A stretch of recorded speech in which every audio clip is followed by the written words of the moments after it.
Jules and Elsie to Rouge the Bat, and E123 Omega, and we're back with another reaction video for you. So today, we'll be reacting to Let Me Explain Studios' My Terrible Mouth Accident by Katie Perrine. I don't know if I pronounced her last name right, but she does animation that's similar to something else YT as well as The Odd Ones Out. Apparently there's a lot of people who do almost the same animation, though this one looks a little better. Agreed. So without further ado, let's begin, and we'll make sure to link her channel as well as the original video down in the description below if you guys want to support her. But anyways, let's start. Wait, is that the Tooth Fairy? What the heck? Leave a message. Oh, hey, Pablo, it's Henry. Listen, I'm kind of having one of those existential crises right now, and I could really use a legitimizing second opinion here. How are we still in a job? That is a good question. If no one in this timeline has a mouth, then why exactly is there a need for two fairies? And more so, doesn't this make this very difficult to tackle any mouth-related topics in this world? I just don't know. It just feels like a big oversight on the part of the creator. Quit getting so emotional about it. Anyways, call me back, please. Bye. Oh, that's awkward. Hello, crap. my geeks and peeps, my explainers and entertainers, my little oodle-lollies. Rebecca Parham here. You've read the title, you know what we're talking about, and I bet you're all saying to yourself, oh, Becca's got herself in a real pickle now. How's she gonna tell a story about her mouth when she doesn't have one? Shush. Chill out, I got this. Wow. There you go, problem solved. That was quick. Anytime I gotta show you a mouth, it's Post-its to the rescue. Seriously?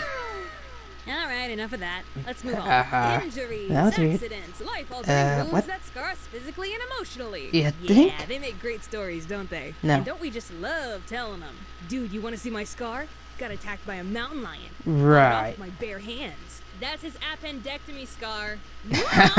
Honestly, I've been rather fortunate. I haven't injured myself too many times. The shadow? I mean, my dad Sorry. accidentally pulled my arm out of my socket when I was 6. What? I got hit in the face with a softball when I was in middle school and had a shiner for a week. I slipped in water in high school and tore cartilage in my knee. A girl in theater dropped a heavy set piece on my foot, and I had to do the rest of the shows with only one shoe on. That's I broke my toe banging it on a platform trying to get off stage. You know, maybe I'm more accident-prone than I thought. You think? I wonder how much football helmets cost. Seriously? But my big injury story that I always tell people happened when I was very young.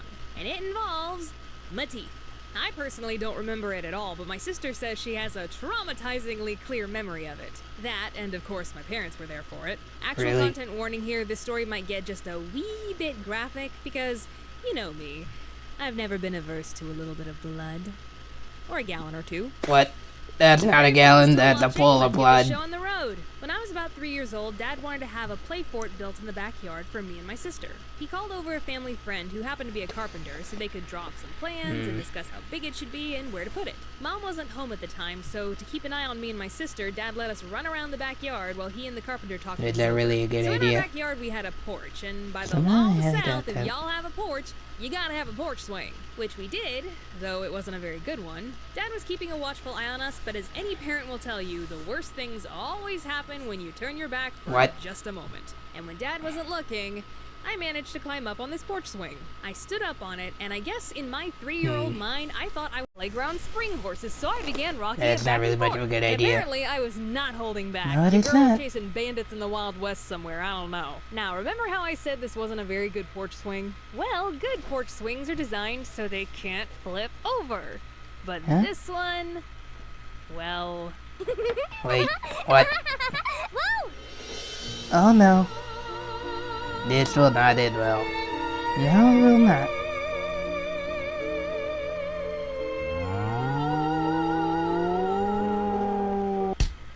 Ow. Ooh. Dad heard my screams and he ran over in a panic.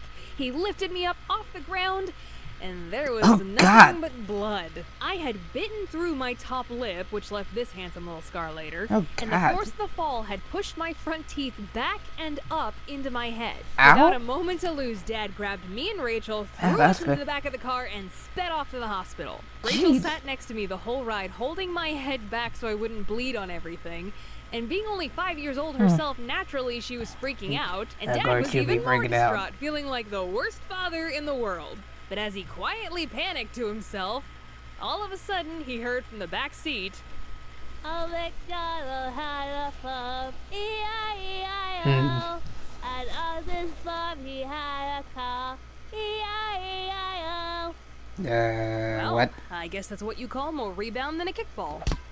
No, I don't think Dad appreciated the musical number. When we got to the hospital, the doctors ended up having to push my teeth back into their original position, but these teeth were pretty much destroyed. Oh, and when Mom showed up to the hospital, she said Dad was covered in blood and looked like that he'd lost a fight with an angry cat. Ah, poor Dad.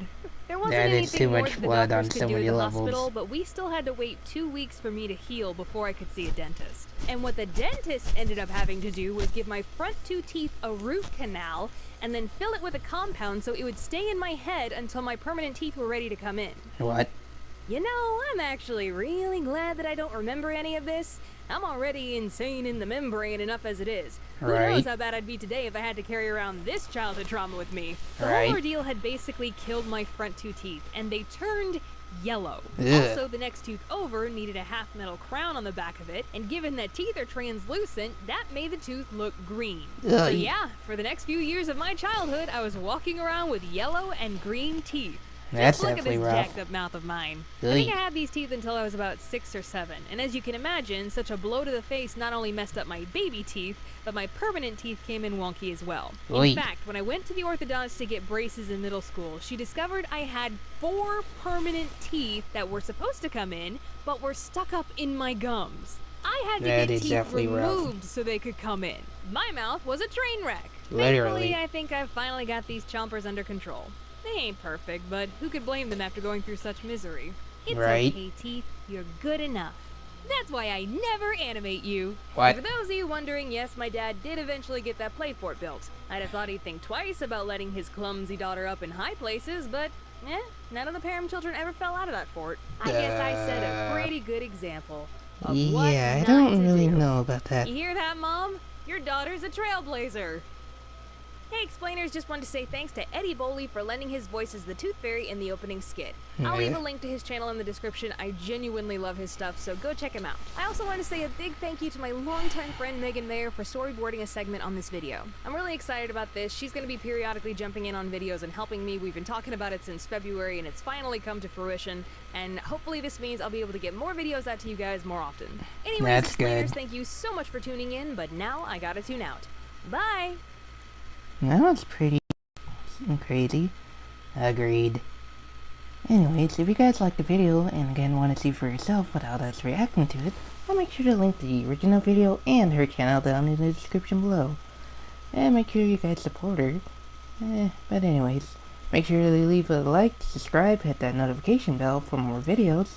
Chris does have one coming up that was requested for him to react to. But anyways, aside from that, make sure you leave a comment of what you guys want us to react to next. And for the last time, can we try to get some requests for General? He's still feeling left out.